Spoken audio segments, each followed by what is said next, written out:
Good morning students, लक्ष्य में आप सभी का स्वागत है। मैं अभी डिजिटल इलेक्ट्रॉनिक्स 1 में एक बहुत ही इंपॉर्टेंट टॉपिक स्टार्ट कर रहा हूँ। टॉपिक का नाम है बूलियन अलजेब्रा। बूलियन अलजेब्रा क्या होता है मैं तो बताऊंगा ही, लेकिन इस टॉपिक को पढ़ने के बाद आप डिजिटल इलेक्ट्रॉनिक्स का फर्स्ट स्टेप, ऐसे आपने लॉजिक गेट पढ़ रखा है तो बूलियन अलजेब्रा उसी का एक पार्ट होता है। तो हम लोग बूलियन अलजेब्रा अगर आप सीख जाएंगे तो आगे जितने सर्किट डिज़ाइनिंग है उसमें बहुत मदद मिलेगी। इसलिए आपको ध्यान रखना है कि बूलियन अलजेब्रा बढ़िया से धीरे धीरे समझेंगे आप। ठीक है, मैं वन बाय वन समझाने जा रहा हूँ कि ये बूलियन अलजेब्रा होता क्या है, ये डिजिटल इलेक्ट्रॉनिक्स की दुनिया में ये नया अलजेब्रा क्या है। अलजेब्रा हिंदी में बीजगणित आप बोलते हैं। ये अलजेब्रा होता क्या है और इस अलजेब्रा में क्या क्या होता है। ठीक है, अलजेब्रा बूलियन अलजेब्रा क्या होता है और इस अलजेब्रा के अंदर क्या क्या होता है। चलिए, मैंने कुछ लिख रखा है। सबसे पहले तो मैं आपको एक एक करके पॉइंट बाय पॉइंट समझाऊंगा। इसे नोट करके लिख सकते हैं अगर एग्जाम में आ जाए what do you mean by Boolean algebra, तो आप इतना पॉइंट्स अगर मेंशन कर देंगे तो बूलियन अलजेब्रा आसानी से समझ में आ जाएगा। सबसे पहले मैं आपको बता दूं, ये पॉइंट पढ़ने लायक है। पहला पॉइंट इसी को पढ़ना चाहिए कि यह एक ऐसा अलजेब्रा है जो किसके द्वारा इन्वेंट किया गया था। जॉर्ज बूल नाम के साइंटिस्ट ने इसको इन्वेंट किया था। कब इन्वेंट किया था? 1854 में। ये तो एक हिस्ट्री वाला बात हो गया कि चलो भाई जॉर्ज बूल ने इसको खोजा। इसने क्या किया, क्या बताया था। ठीक है, इसको हम लोग क्या पढ़ते हैं, देखिएगा। It an algebra used in digital electronics. सबसे पहला point, Boolean algebra digital electronics में यूज्ड होने वाला एक अलजेब्रा है। क्लियर हो गया? पहला लाइन एकदम नोट कर लीजिए। किस इलेक्ट्रॉनिक्स में? डिजिटल इलेक्ट्रॉनिक्स में जो अलजेब्रा यूज होता है उसको हम लोग बूलियन अलजेब्रा कहते हैं। बूलियन नाम इसलिए पड़ा क्योंकि जॉर्ज बूल नाम के साइंटिस्ट ने इसको खोजा था, इसलिए बूलियन नाम पड़ा। ठीक है सर, इस अलजेब्रा से करते क्या है, क्वेश्चन उठेगा।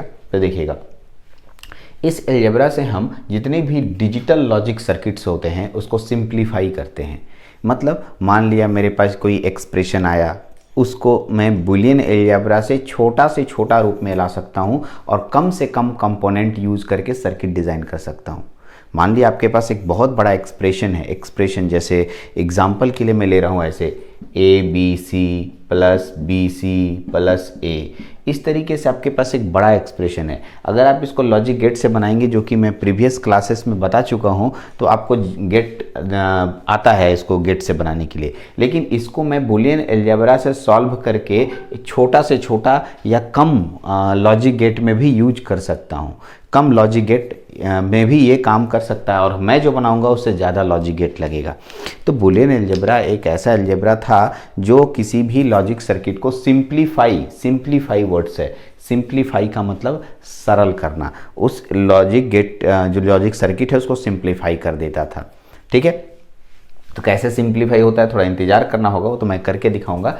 तो किसी भी लॉजिक सर्किट को सिंप्लीफाई करने के लिए यूज किया जाता है बूलियन अलजेब्रा। इसका नाम बाइनरी अलजेब्रा भी है। इसका कारण है क्योंकि इसमें मात्र 2 ही डिजिट्स का प्रयोग होता है। In this algebra we use only 2 digit, 0 and 1। 2 digits use होते हैं, वो भी 0 और 1 ही डिजिट। तो 2 का मतलब बाई, इसलिए इसको बाइनरी अलजेब्रा भी कहीं कहीं कहा जाता है। ठीक है, तो बाइनरी अलजेब्रा क्यों कहे सर? क्योंकि इसमें 2 ही डिजिट यूज हो रहा है। कौन कौन यूज हो रहा है? एक 0 और एक 1। 0 का मतलब क्या होता है, 1 का मतलब क्या होता है, मैं यहाँ लिखूंगा और समझाऊंगा भी। लेकिन इसका नाम कौन कौन हुआ? Binary algebra. और बूलियन अलजेब्रा तो जानते ही हैं, दोनों नाम तो जान रहे हैं कि बूलियन अलजेब्रा हेडिंग ही है, बूलियन नाम के साइंटिस्ट के द्वारा आया। आगे बढ़ते हैं। इस अलजेब्रा में 2 डिजिट यूज हुआ। कौन कौन? 0 और 1। तो 0 और 1 जो यूज हुआ, इसमें 0 का मतलब क्या होता है और 1 का मतलब क्या होता है, इसको समझते हैं। 0 का मतलब ऑफ, मैंने लिखा भी था लॉजिक गेट में, नो। ठीक है, लो। ठीक है, उसके बाद off, no, low, disable. Okay, और कोई शब्द आपको नजर आ रहा होगा, off, no, low, disable, false. और बहुत सारा ऐसा नाम हो सकता है जो इसके जगह पर और भी नाम ले सकते हैं। तो अब 1 का मतलब क्या होगा? ऑफ का उल्टा ऑन कर दीजिए, नो का उल्टा यस कर दीजिए, लो का उल्टा हाई कर दीजिए। ठीक है, डिसेबल का उल्टा इनेबल कर दीजिए। ठीक है, और फॉल्स का उल्टा ट्रू कर दीजिए। इस तरीके से आपके पास ये दोनों शब्दों का प्रयोग करेंगे। यानी लॉजिक गेट में जो आप 0 और 1 मान रहे थे वही यहाँ पर भी मानना है, ठीक है। यानी 0 और 1 एक रिप्रेजेंटेशन का तरीका हुआ। 0 1 कोई डिजिट्स नहीं है, हाँ डिजिट के रूप में रिप्रेजेंट कर रहे हैं, जिसका मीनिंग ये होता है जहाँ जिसका जैसा ज़रूरत पड़ेगा वहाँ पर हम उसका वैसा यूज करेंगे। चलिए आगे सुन लीजिएगा। नेक्स्ट पॉइंट कहता है इस अलजेब्रा में इंग्लिश अल्फ़ाबेट का भी प्रयोग होगा। यानी इसमें हम किसका प्रयोग करेंगे? English alphabet. इंग्लिश अल्फ़ाबेट ए से जेड तक होता है ना, हाँ ए से जेड तक इंग्लिश अल्फ़ाबेट कोई भी आप यूज कर सकते हैं, अपनी ज़रूरत के अनुसार से इंग्लिश अल्फ़ाबेट यूज कर सकते हैं, ठीक है। आगे सुनिए। इन this algebra only two types of operation used, ठीक है। इसमें मात्र 2 ही तरह के ऑपरेशन होते हैं। कौन कौन? एक का नाम है लॉजिकल और एक का नाम है लॉजिकल एंड। लॉजिकल और में साइन होता है प्लस। और गेट पढ़ाए हैं, बहुत अच्छे से पढ़े हैं आप। और गेट यानी ऑरिंग होता है, प्लस यूज होगा और डॉट मतलब एंडिंग यूज होगा। लॉजिकल एंड बोलते हैं और लॉजिकल और बोलते हैं, बहुत अच्छे से याद रखना है। एक लॉजिकल और यूज होगा और एक लॉजिकल एंड यूज होगा। ये बहुत इंपॉर्टेंट लाइन है और ये बहुत इंपॉर्टेंट लाइन है, ये 0 और 1 वाला। ये दोनों अगर समझ रहे हैं तो काफ़ी हद तक बूलियन अलजेब्रा समझने में आपको आसानी होगी, ठीक है। एक इंपॉर्टेंट बात, प्लस देख करके जोड़ने मत लग जाइएगा। प्लस यहाँ पर बार बार बोल रहा हूँ लॉजिकल और को इंडिकेट करता है। और गेट जाके पढ़िए, और गेट एक बार पढ़िएगा तो आपको क्लियर हो जाएगा कि लॉजिकल और का मतलब क्या है।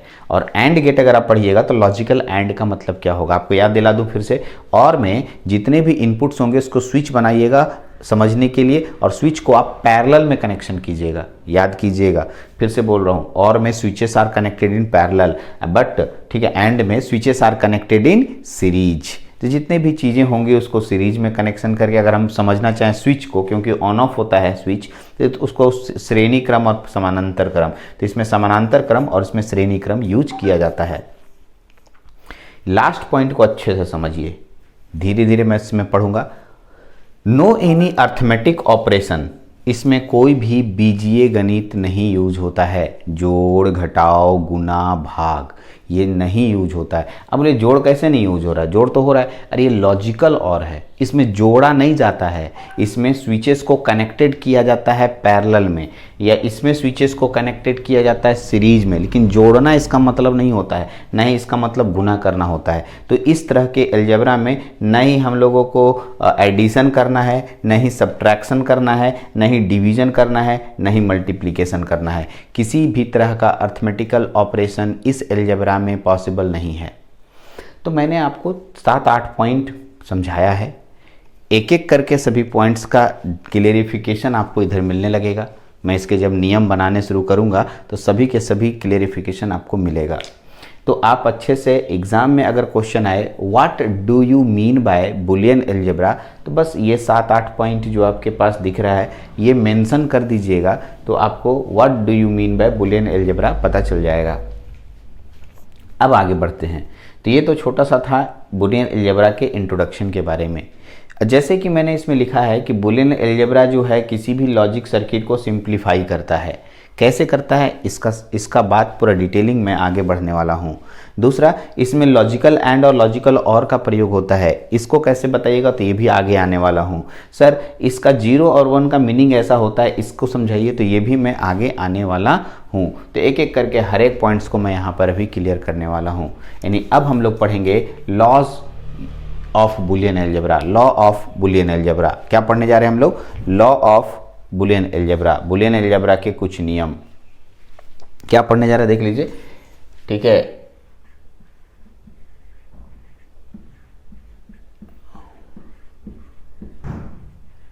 Boolean algebra, laws of Boolean algebra. Boolean algebra में कौन कौन से नियम यूज होते हैं, अगर आप नियम जानेंगे तो ही किसी भी बूलियन सर्किट यानी लॉजिक, डिजिटल लॉजिक सर्किट को छोटा कर पाएंगे या सिंप्लीफाई कर पाएंगे।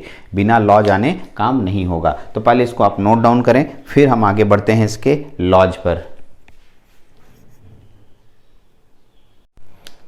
देखिए मैंने लॉ लिखा, लॉ मैंने 9 लॉ लिखा है और ढेर सारे नियम होते हैं, ऐसे मैंने 9 चुने हैं। और भी नियम हो सकते हैं या कम भी किसी किताब में रहता है, किसी किताब में ज़्यादा भी रहता है। मैं एक एक करके पढ़ देता हूँ। सबसे पहला जो नियम आपके पास है वो है कम्यूटेटिव लॉ, दूसरा है एसोसिएटिव लॉ, तीसरा है डिस्ट्रीब्यूटिव लॉ, चौथा है एंड लॉ, और law, not law, redundant law, redundant literal law, not law का दूसरा नाम इन्वर्सन लॉ भी होता है, एब्जॉर्प्शन लॉ, और 9 डिमॉर्गन्स लॉ। डिमॉर्गन्स लॉ आपका बहुत इंपॉर्टेंट है, इसलिए मैंने अलग कलर से लिखा है। ये वीवीआई है, ऐसा नहीं कि ये सब वीवीआई नहीं है। हर एक लॉ को समझना आपको ज़रूरी है। एक एक करके सभी लॉज के बारे में हम लोग समझना शुरू कर रहे हैं। पहला लॉ क्या है आपके पास, आप देख लीजिए। फर्स्ट लॉ आपके पास कौन सा लॉ आ रहा है, कम्यूटेटिव लॉ। एक एक करके सभी लॉज को हम लोग यहाँ पर समझेंगे। कम्यूटेटिव लॉ क्या होता है, ठीक है। कम्यूटेटिव लॉ, कम्यूटेटिव लॉ बचपन में भी हम लोग सीखे थे। चलिए इसको एक एक करके समझने की कोशिश करते हैं।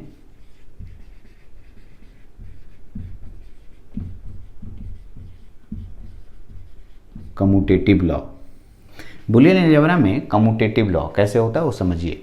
मान लिया, ठीक है, मेरे पास a प्लस बी लिखा हुआ है, ठीक, a प्लस बी लिखा हुआ है, तो क्या मैं b प्लस ए लिख सकता हूँ? क्या बराबर होगा? तो यस, बुलियन अलजेब्रा में ऐसा संभव है। a प्लस बी को मैं b प्लस ए, तो एक लड़का बोला ऐसा तो संभव, कोई दिक्कत है, कहाँ गलती होगा? लेकिन कुछ ऐसे जगह होते हैं जहाँ पर दूसरे नियमों में ये गलत होता है। a प्लस बी और b प्लस ए दोनों सही है। इसी को अगर हम लोग कभी भी कोई, अगर आपके पास बुलियन अलजेब्रा आ जाए और उसमें a प्लस बी है, अगर कोई उसको b प्लस ए लिख दिया तो आप उसको गलत नहीं बोलेंगे। बोलेंगे कौन से लॉ के अंतर्गत? कम्यूटेटिव लॉ के अंतर्गत एकदम दोनों सेम होता है, ठीक है। a प्लस बी और b प्लस ए, इसका मतलब समझा रहा हूँ। दूसरा नियम इसमें आइए देखिए, a डॉट बी रहेगा तो हम b डॉट ए लिख सकते हैं, ये भी नियम सही है, ठीक है। अगर 3 वेरिएबल हम लेते हैं, जैसे a प्लस बी प्लस सी, अगर हम 3 ले लिए, ठीक है, तो किसी 2 को एक साथ लिखेंगे, किसी 2 को भी एक साथ लिख सकते हैं। खैर, अब इसमें से आप किसी को किसी के साथ प्लस कर दीजिएगा, कोई गलत नहीं होगा। जैसे a प्लस बी लिखा तो b plus A dot B लिखा तो b डॉट ए। वैसे आप कितनों वेरिएबल के लिए ये काम कर सकते हैं, कोई फ़र्क नहीं पड़ेगा। चलिए, इधर जगह नहीं है इसलिए मैं नहीं दे रहा हूँ, मतलब समझाने की कोशिश करता हूँ। देखिएगा, यदि मैं a प्लस बी लूँ, इसका सर्किट डायग्राम कैसा बनेगा? प्लस में ये 2 वेरिएबल्स आपके पास है, 2 वेरिएबल्स है तो 2 स्विच होंगे। ठीक से सुनिएगा, 2 वेरिएबल हैं तो कितने स्विच होंगे? 2 स्विच। और यहाँ प्लस का मतलब दोनों पैरेलल में कनेक्टेड हैं, 1 स्विच 2 स्विच, ठीक है। और यहाँ पर आप एक बल्ब लगा दीजिए, ठीक है, और यहाँ पर एक बैटरी लगा दीजिए। अब आपसे हम जो पूछने जा रहे हैं वो देखिएगा, इसका स्विच का नाम A है और इसका स्विच का नाम B है। सिमिलरली यहाँ पर बनाइए, यहाँ पर बनाइएगा तो पर भी 1 स्विच और ये 2 स्विच, यहाँ से ऐसे, यहाँ से ऐसे, यहाँ से ऐसे। अब यहाँ से ऐसे हो गया, ऊपर प्लस नीचे माइनस, यहाँ से ऐसे बल्ब लगा दिए। अब ध्यान दीजिएगा, ऊपर में B लिखना है और नीचे में A। क्या दोनों सेम है? दोनों सेम है सर। स्विच को ऊपर नीचे करने से कोई प्रॉब्लम आएगी क्या? नहीं आएगी। इसलिए दोनों का एक्सप्रेशन सेम आएगा, दोनों का आंसर भी सेम आएगा। यानी दोनों जो आप बनाए हैं एकदम सही बनाए हैं, दोनों सेम होता है। यानी कम्यूटेटिव लॉ कहता है यदि 2 वेरिएबल्स मेरे पास है, a पहले है b बाद में है, तो मैं b पहले a बाद में लिख सकता हूँ, चाहे वो डॉट में हो चाहे प्लस में हो। प्लस का मतलब ऑरिंग होता है, बार बार बोल रहा हूँ, और डॉट का मतलब एंडिंग होता है। तो ये कम्यूटेटिव लॉ हुआ। इसको कौन सा लॉ कहते हैं? Commutative law. ये लॉ नंबर 1, ठीक है। लॉ नंबर 2, लॉ नंबर 2 हमारे पास कौन है? Associative law. Associative law. Associative law क्या कहता है? पहले एसोसिएटिव लॉ को देख लेते हैं हम लोग। एसोसिएटिव लॉ, ठीक है। एसोसिएटिव लॉ 3 वेरिएबल में आ जाता है, ध्यान देंगे। यदि मैं लिखूंगा, ठीक है, a प्लस बी प्लस सी, और मैं इसको घेर दिया a प्लस बी प्लस सी, इसका मतलब पहले ये कह रहा है कि पहले a प्लस बी को वर्क कीजिए। क्या हम लोग बचपन में कैसे सीखा करते थे कि ब्रैकेट के अंदर का कैलकुलेशन पहले होगा, उसके बाद इसका जो आंसर आएगा उसको हम इसके साथ ऑरिंग करेंगे, यही ना, एकदम करेक्ट। ठीक है, यानी कि ये दोनों का कैलकुलेशन हो जाने के बाद उसके साथ ये ऑरिंग आएगा, करेक्ट। तो अब साइंटिस्ट लोग का कहना था कि नहीं, एक काम कीजिए, ए को अलग कर दीजिए और बी प्लस सी कर दीजिए। हम पहले b प्लस सी का ऑरिंग करेंगे, तब फिर उसको a के साथ ऑरिंग करेंगे, तो दोनों सही होगा, दोनों में कोई चेंजिंग नहीं आएगा। यानी दोनों, ये कहलाता है, इसको हम लोग एसोसिएटिव लॉ कहते हैं। कौन सा लॉ कहते हैं? Associative law. यानी कि यदि 3 ठो ऑरिंग में दिया हुआ है, 3 वेरिएबल्स ओरिंग में है, इसमें पहले किसी 2 का कर सकते हैं, उसके बाद उसके साथ ओरिंग तीसरे का कर सकते हैं, किसी 2 को भी कर सकते हैं। मैं प्रूफ कर देता हूं। अब देखिएगा, इसमें a dot b dot c, मान लिया ये डॉट में है, तो अगर तीनों डॉट में यहाँ लिखा तो मैं लिख सकता हूँ a डॉट b एक साथ करने के बाद डॉट c आएगा। ठीक है, a डॉट b उसके बाद डॉट c आएगा, यहाँ तक ये आपके पास आया। a dot B dot C बराबर a dot B dot C, मतलब पहले b डॉट सी को हम लोग यहाँ पर एंडिंग करेंगे, उसके बाद a के साथ एंडिंग करेंगे, लेकिन यहाँ पर हम पहले a डॉट बी का एंडिंग करेंगे, उसके बाद c के साथ एंडिंग करेंगे, दोनों का आंसर सेम आएगा। ठीक है, दोनों का आंसर सेम आएगा।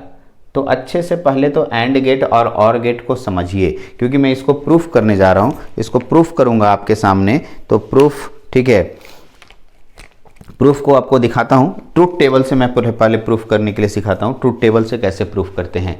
यहाँ थोड़ा जगह कम है, प्रूफ नहीं हो पाएगा, तो मैं इधर मिटा रहा हूँ, इधर मैं प्रूफ करके दिखाता हूँ आपको। आपके सामने प्रूफ करूँगा 1 बाय 1, आप देखते जाइए कैसे प्रूफ होता है। यहाँ कितने वेरिएबल हैं? 3 वेरिएबल। तो पहले 3 वेरिएबल को लिख दीजिए, ध्यान से सुनिएगा। ठीक है, प्रूफ बाय, बहुत सारा मेथड से प्रूफ होता है। Proof by TT method, truth table method, truth table method से मैं प्रूफ कर रहा हूं। ट्रूथ टेबल मेथड, यहां पर मेरे पास क्या है? ए, क्या है जी? ए, फिर कौन है? बी, फिर कौन है? सी। ठीक, ए बी सी, ऐसे बना दिया। ध्यान देंगे, मैंने जानबूझ करके 3 वेरिएबल लिया, जानबूझ करके नहीं सर, 3 वेरिएबल है ही, क्वेश्चन में ही ए बी सी है। ठीक है, मैंने 3 वेरिएबल, पहले जितने वेरिएबल दिए रहेंगे वो आपको ट्रूथ टेबल बनाने के लिए, ट्रूथ टेबल मेथड से अगर प्रूफ करना है उतना लिख दीजिए। फिर आपको पॉसिबल जितने इसके कॉम्बिनेशन होते हैं वो मेंशन कर दीजिए। पॉसिबल कॉम्बिनेशन कहने का मतलब इसमें जो जो कॉम्बिनेशन हो सकता है, जैसे देखिए कौन कौन सा कॉम्बिनेशन हो सकता है। 0 0 0 एक कॉम्बिनेशन बन सकता है ना। 0 0 1 दूसरा कॉम्बिनेशन बन सकता है। 0 1 0 तीसरा कॉम्बिनेशन बन सकता है। ठीक है, फिर होगा 0 1 1 चौथा कॉम्बिनेशन बन सकता है। फिर 1 0 0 पांचवा। ठीक है, 1 0 1 छठा। ठीक है, फिर 1 1 0 सातवां और 1 1 1, ये कैसा? 8वां कॉम्बिनेशन बनेगा। तो इस तरीके से कुल कितने कॉम्बिनेशंस हुए आपके पास? 8 कॉम्बिनेशंस होंगे। अब 8 कॉम्बिनेशंस को मैं आगे की तरफ लाइन खींच दे रहा हूं, जरूरत पड़ेगा इसलिए मैं आगे की तरफ इसको खींच दे रहा हूं।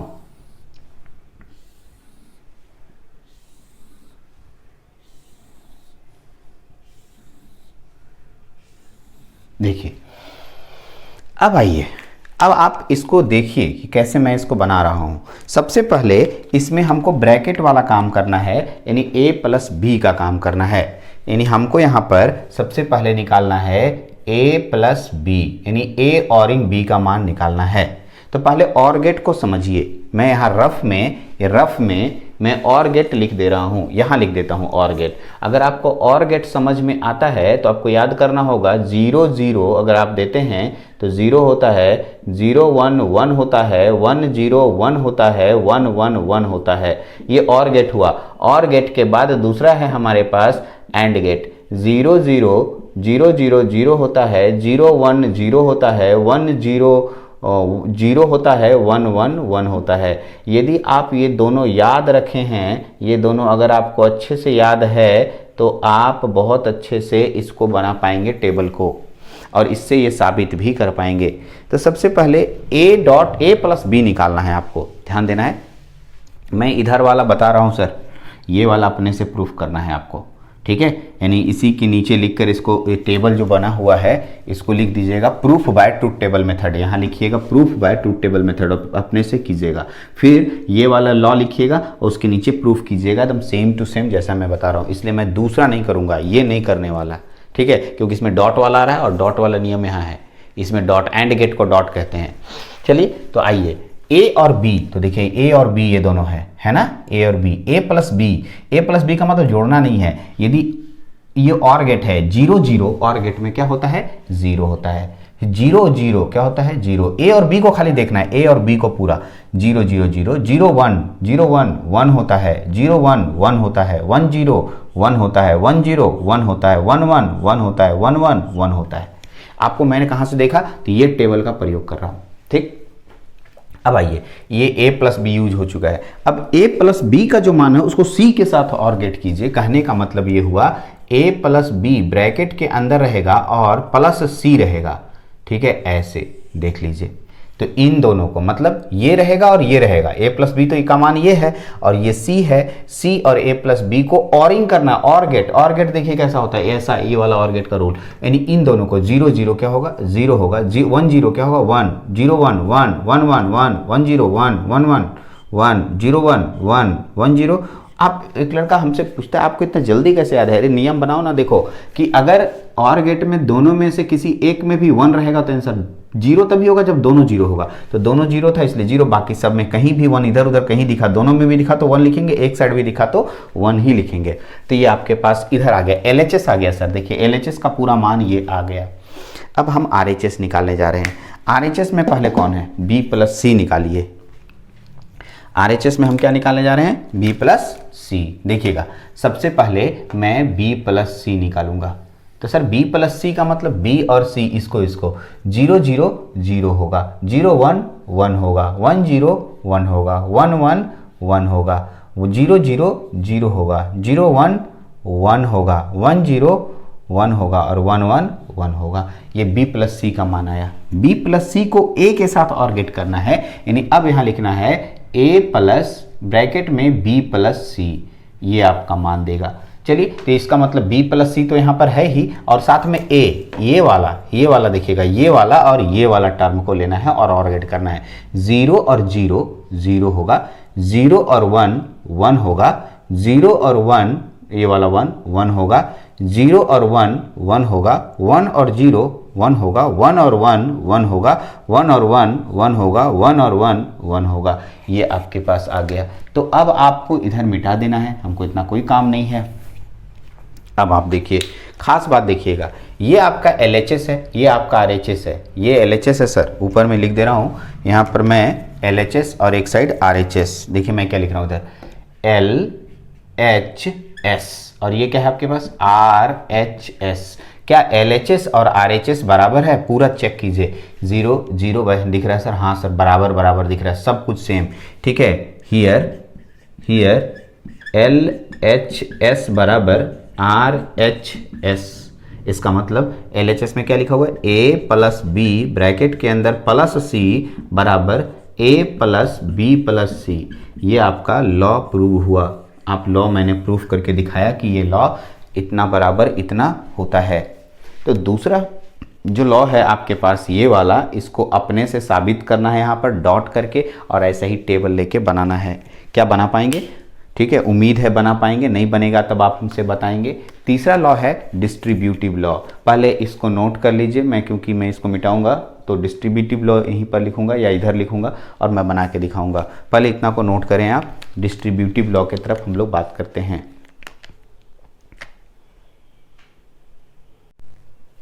आइए लेफ्ट हैंड साइड में देखिए डिस्ट्रीब्यूटिव लॉ लिखा हुआ है। डिस्ट्रीब्यूटिव लॉ क्या होता है, डिस्ट्रीब्यूट करना, बांटना। तो देखिए मैंने क्या लिखा है, लेफ्ट हैंड साइड में लिखा है A, ब्रैकेट के अंदर B और C है, तो डिस्ट्रीब्यूट करते हैं। A जो है इसके साथ भी मल्टीप्लाई में है, A B C के साथ भी, तो ये इसके साथ अगर एंडिंग होगा तो A एंडिंग B होगा, प्लस है तो यानी ऑरिंग यहाँ देंगे, और A और C यानी सिंपल सी भाषा में जो हम लोग अलजेब्रा पढ़ा करते थे वही बात यहाँ पर भी कर रहे हैं। यानी कि बी और सी का ऑरिंग, उसके बाद ए के साथ एंडिंग, तो हम लोग क्या किए, इसको इसके साथ एक साथ कर दिए और गुना हो जाएगा, एंडिंग होगा A dot B plus A dot C, यानी इन दोनों का जो मान होगा इसके मान के बराबर होगा, यानी डिस्ट्रीब्यूट कर दिया। यानी कि कैसे आप गुना कर देते हैं इसको इन दोनों के साथ, ऐसे हम गुना बोलेंगे तब बोलेगा अभी तो आप बताए थे सर गुना नहीं होता है, तो गुना नहीं कर रहे हैं, एंडिंग ऑरिंग बोल रहे हैं, बोलने का तरीका बदल गया खाली। अब देखिए यहाँ पर लिखा है ए प्लस बी, अगर ऐसा फॉर्म में रहेगा तो आप इसको तोड़िए, ए प्लस बी इंटू, क्योंकि इन दोनों को एक साथ लिखेंगे फिर बीच में इंटू का साइन, इंटू ए प्लस सी। आपको एक बात बता दूं, इसको बहुत अच्छे से 2 बार 3 बार 4 बार याद रखिएगा, क्योंकि आगे चल के मैं इस नियम को बहुत जगह में प्रयोग करूंगा। मैं आगे यानी कि 2-3 लेक्चर के बाद मैं आपको फिर से बोल रहा हूँ, ये तो बहुत आसान दिखता है, इसको इसके साथ गुना कर दिया, इसको इसके साथ गुना कर दिया, आ गया। लेकिन इसको तोड़ने के लिए मैं हर जगह यही रूल यूज़ करने वाला हूँ, हर जगह लगभग हर 1-2 स्टेप के बाद ये आ जाएगा, इसलिए मैंने VBI लिखा। VBI इसलिए क्योंकि आप इसको ज़्यादा ध्यान दे के रखेंगे, क्योंकि जिस समय मैं बताऊंगा उसमें बोलेगा नहीं सर हमको तो याद ही नहीं है, तो डिस्ट्रीब्यूटिव लॉ आपको याद रखना होगा, ये खासकर ज़्यादातर प्रयोग होगा। अब आप बोलेंगे सर कोई एक प्रूफ कर दीजिए, तो कोई एक मैं प्रूफ कर सकता हूँ, ये भी कर सकता हूँ या ये भी कर सकता हूँ। चलिए मैं इसी को कर देता हूँ। फिर इसमें से 3 वेरिएबल है तो मैं लिख रहा हूँ proof by truth table method. आगे और भी मेथड से मैं प्रूफ करके दिखाऊंगा, आप चिंता नहीं करें, लेकिन अभी ट्रूथ टेबल हम लोगों को बनाने सीखना है, और ट्रूथ टेबल जो बहुत आसान जल्दी समझ में आता है, इसलिए मैं ट्रूथ टेबल से बना के प्रूफ करके दिखा रहा हूँ। ठीक है, तो धीरे धीरे और जैसे जैसे क्लासेस आते जाएंगी और भी मेथड बताते जाऊँगा। चलिए यहाँ से मैं ए लिखा, यहाँ से मैंने ए यहाँ पर मेंशन किया, फिर दूसरा मेंशन किया बी, फिर मेंशन किया सी, ये देखिए, और मैं यहाँ पर लाइन खींच दिया। अब आपको यहाँ पर क्या क्या चीज़ लाना है वो देखिए। सबसे पहले b प्लस सी लाना है, यानी आपको लिखना है b प्लस सी, ब्रैकेट के अंदर लिखना है, इसका जो मान होगा वो लिखना है आपको। फिर b प्लस सी को a के साथ एंड गेट करना है, a इंटू बी प्लस सी लिखना है, इसका मान निकालना है। इसका मान जो होगा वही LHS है, यहाँ लिख सकते हैं आप LHS, यही LHS। अब राइट हैंड साइड में जाएंगे तो ए बी निकालना है। यहाँ सबसे पहले आपको ए बी कैलकुलेट करना है, फिर आपको ए सी अलग से कैलकुलेट करना है, फिर इन दोनों के बीच में यानी A B plus A C calculate करना है। जो मान आएगा यही होगा RHS। चलिए तो मैं एक एक करके कैलकुलेट करके दिखा रहा हूँ। सबसे पहले ये बताइए, ठीक है, कि आपके पास कौन कौन सा मान यहाँ पर आ सकता है। 0 0 0 0 0 1 0 1 0 0 1 1 1 0 0 1 0 1 1 1 0 1 1 1, ये हमारे पास आ सकता है। ये टोटल 8 वैल्यूज़ यहाँ पर हमको मिल रहे हैं। इन 8 वैल्यूज़ को मैं एक साथ यहाँ पर दिखा रहा हूँ और मैं एक एक करके बॉक्स बनाऊँगा और आप देखिएगा। ये पहला बॉक्स हुआ, ये दूसरा, ठीक है, ये तीसरा, चौथा, पाँचवा, छठा, सातवां, आठवां। तो इस तरीके से हमारे पास 8 बॉक्सेस हुए। अब एक एक करके मैं सभी का मान लिखने जा रहा हूं। तो क्या लिखेंगे देखिए सुनिएगा, b प्लस सी। अब b प्लस सी निकालना है तो b और c का प्लस करना है, प्लस मतलब जोड़ना नहीं है, ऑरिंग 0 0 0 0 1 0 1 1 1 0 1 1 1 1 0 0 0 1 0 1 1 0 1 1 1 1। फास्ट आपको सीखना होगा, तेज, ठीक है। आइए फिर ये जो मान आया इसको a के साथ एंड करना है, एंड गेट। एंड गेट अगर याद नहीं है तो फिर से लिख लीजिए। 0 0 0 होता है, 0 1 भी 0 होता है, 1 0 भी 0 होता है, 1 1 1 होता है। मतलब कोई एक भी अगर 0 दिखा है अगल बगल में सब 0, बाकी 1 तभी होगा जब दोनों 1 होगा। तो चलिए इसमें लिखना है इसको और इसको, 0 0 0, एक भी 0 आ गया, 0 1 0 1 0 0 0 1 0 1 0 0 1 1 1 1 1 1 1 1 1, इतना आंसर आएगा। ये किसका आंसर आया सर? ये LHS वाले का आंसर आया। ठीक, अब RHS वाले का निकालते हैं। RHS में क्या निकालना है? AB। तो पहले AB मतलब डॉट करना है सर, इसको डॉट करना है। 0 0 0 हो जाएगा, 0 0 0 हो जाएगा, 0 1 0 हो जाएगा, 1 0 0 हो जाएगा, 1 0 0 हो जाएगा, 1 0 0 हो जाएगा, 1 1 1 और ये भी 1।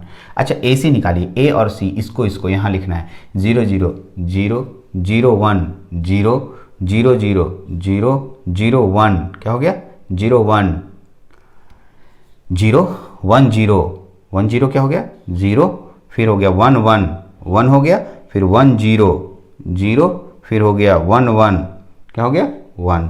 तो इतना सारा आ गया। अब आप इन दोनों को ऑरिंग करना है, 0 0 0 0 0 0 0 1 0 1 1 0 1 1 0 1, ये RHS। अब आप एक चेक कर लो कि LHS की जो वैल्यूज़ है क्या RHS से एकदम मैच कर रहा है, तो बोलेगा हाँ सर LHS की वैल्यू RHS से एकदम मैच कर रहा है। यहाँ लिख सकते हैं LHS is equal to RHS का मतलब LHS में कौन था A into B plus C is equal to A B plus B C.